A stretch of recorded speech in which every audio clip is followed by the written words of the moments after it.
ಶ್ರೀರಾಮ ಸಮರ್ಥ ಸದ್ಗುರು ಶ್ರೀ ಬ್ರಹ್ಮ ಚೈತನ್ಯ ಮಹಾರಾಜರ ನಿತ್ಯ ಪ್ರವಚನ ಸೆಪ್ಟೆಂಬರ್ 16.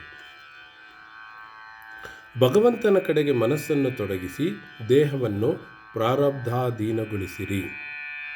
ನಿಜವಾಗಿಯೂ ಪ್ರಾರಬ್ಧದ ಭೋಗವು ಯಾರಿಗೂ ತಪ್ಪಿರುವುದಿಲ್ಲ. ಪ್ರಾರಬ್ಧದ ಸಂಬಂಧವು ದೇಹದೊಂದಿಗೆ ಇರುತ್ತದೆ, ಮನಸ್ಸಿನೊಂದಿಗೆ ಇರುವುದಿಲ್ಲ. ದೇಹದ ಸುಖ ದುಃಖಗಳು ಪ್ರಾರಬ್ಧದಿಂದ ಪ್ರಾಪ್ತವಾಗುತ್ತವೆ. ದುಃಖ ಯಾರಿಗೂ ಬೇಕಾಗಿರುವುದಿಲ್ಲ, ಆದರೆ ಅದು ಬರುತ್ತದೆ. ಸುಖದ ವಿಷಯದಲ್ಲಿಯೂ ಹೀಗೆಯೇ ಇರುತ್ತದೆ. ಪ್ರಾರಬ್ಧವೆಂದರೆ ಕೃತಕರ್ಮದ ಫಲವಾಗಿರುತ್ತದೆ. ಇದು ಉತ್ತಮ ಅಥವಾ ಕೆಟ್ಟದಾಗಿರಲು ಸಾಧ್ಯವಿದೆ. ಸುಖದ ಭೋಗ ಪ್ರಾಪ್ತವಾಯಿತೆಂದರೆ ಮನುಷ್ಯನಿಗೆ ಏನೂ ಅನಿಸುವುದಿಲ್ಲ. ಆದರೆ ದುಃಖದ ಪ್ರಸಂಗ ಬಂದರೆ ಮನುಷ್ಯನು ನಾನು ದೇವರ ಸಲುವಾಗಿ ಇಷ್ಟೆಲ್ಲ ಮಾಡಿದೆನು, ನಾನು ಇಂತಿಂಥ ಸತ್ಪುರುಷರವನಾಗಿ ಇರುವೆನು ಅಂದ ಮೇಲೆ ನನಗೆ ಈ ದುಃಖವನ್ನೇಕೆ ಅನುಭವಿಸಬೇಕಾಗಿದೆ ಎಂದು ಅನ್ನುತ್ತಾನೆ. ಆದರೆ ಇದೆಲ್ಲವೂ ನಮ್ಮ ಕರ್ಮದ್ದೇ ಫಲವಿರುತ್ತದೆಂದು ಅವನಿಗೆ ತಿಳಿಯುವುದಿಲ್ಲ. ದೇವರಾಗಲಿ ಸಂತರಾಗಲಿ ಅವನಿಗೆ ಏನು ಮಾಡಬಲ್ಲರು?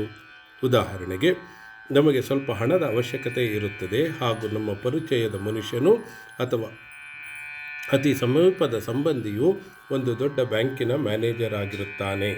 ಆದರೆ ನಮ್ಮ ಸ್ವಂತದ ಹೆಸರಿನಲ್ಲಿ ಆ ಬ್ಯಾಂಕಿನಲ್ಲಿ ಹಣವಿಲ್ಲದಿದ್ದರೆ ಅವನು ಏನೂ ಮಾಡಲು ಶಕ್ಯವಿಲ್ಲ. ಬಹಳವಾದರೆ ಅವನು ತನ್ನ ಕಿಸೆಯಿಂದ ಸ್ವಲ್ಪ ಹಣವನ್ನು ಕೊಡಬಹುದು. ಅದರಂತೆ ನಮ್ಮ ಪ್ರಾರಬ್ಧದಲ್ಲಿ ಸುಖವಿಲ್ಲದಿದ್ದರೆ ಅದು ಎಲ್ಲಿಂದ ಸಿಗುತ್ತದೆ? ಸಂತರು ಬಹಳವೆಂದರೆ ಅವಶ್ಯಕತೆಗನುಸಾರವಾಗಿ ನಮ್ಮ ದುಃಖವನ್ನು ತಾವು ಸ್ವತಃ ಅನುಭವಿಸಿ ನಮ್ಮ ಭಾರವನ್ನು ಕಡಿಮೆ ಮಾಡಬಲ್ಲರಷ್ಟೇ. ಆದ್ದರಿಂದ ನಮ್ಮ ಪ್ರಾರಬ್ಧದಿಂದ ಬಂದ ಉತ್ತಮ ಕೆಟ್ಟ ವಿಷಯಗಳನ್ನು ದೇಹದಿಂದ ಅನುಭವಿಸಬೇಕು ಹಾಗೂ ಮನಸ್ಸಿನಿಂದ ಭಗವಂತನ ಸ್ಮರಣೆಯನ್ನು ಮಾಡಬೇಕು. ನಿಜವಾದ ಭಕ್ತನು ದೇಹವನ್ನು ಮರೆತಿರುವುದರಿಂದ ದೇಹದ ದುಃಖಗಳನ್ನು ಅನುಭವಿಸುವ ಅಥವಾ ಅನುಭವಿಸದಿರುವ ವಿಷಯದಲ್ಲಿ ಅವನಿಗೆ ಸ್ವಲ್ಪವೂ ಚಿಂತೆ ಇರುವುದಿಲ್ಲ. ಆದ್ದರಿಂದ ಅವನು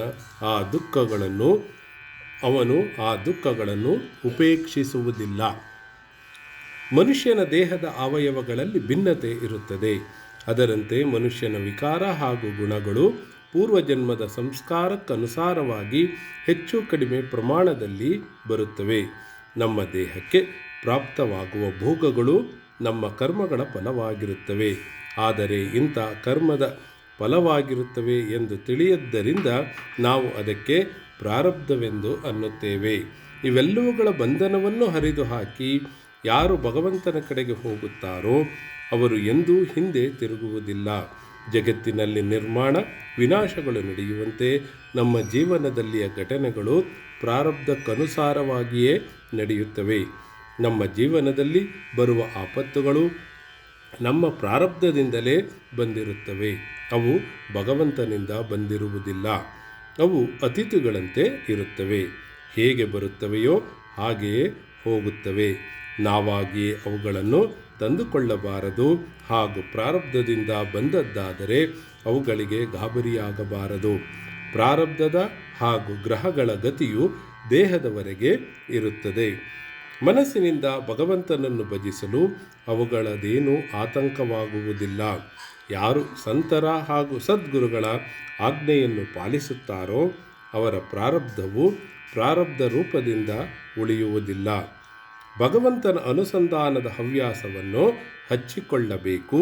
ಅಂದರೆ ನಾವು ಪ್ರಾರಬ್ಧದ ಮೇಲೆ ವಿಜಯವನ್ನು ಸಂಪಾದಿಸಿದಂತೆಯೇ ಆಗುತ್ತದೆ. ಇಂದಿನ ಬೋಧವಚನ: ಯಾರು ಭಗವಂತನವರಾಗಿರುತ್ತಾರೋ ಅವರಿಗೆ ದೇಹವನ್ನು ಪ್ರಾರಬ್ಧದ ಮೇಲೆ ಹಾಕಲು ಬರುತ್ತದೆ. ಜಾನಕಿ ಜೀವನ ಸ್ಮರಣ. ಜೈ ಜೈ ರಾಮ್.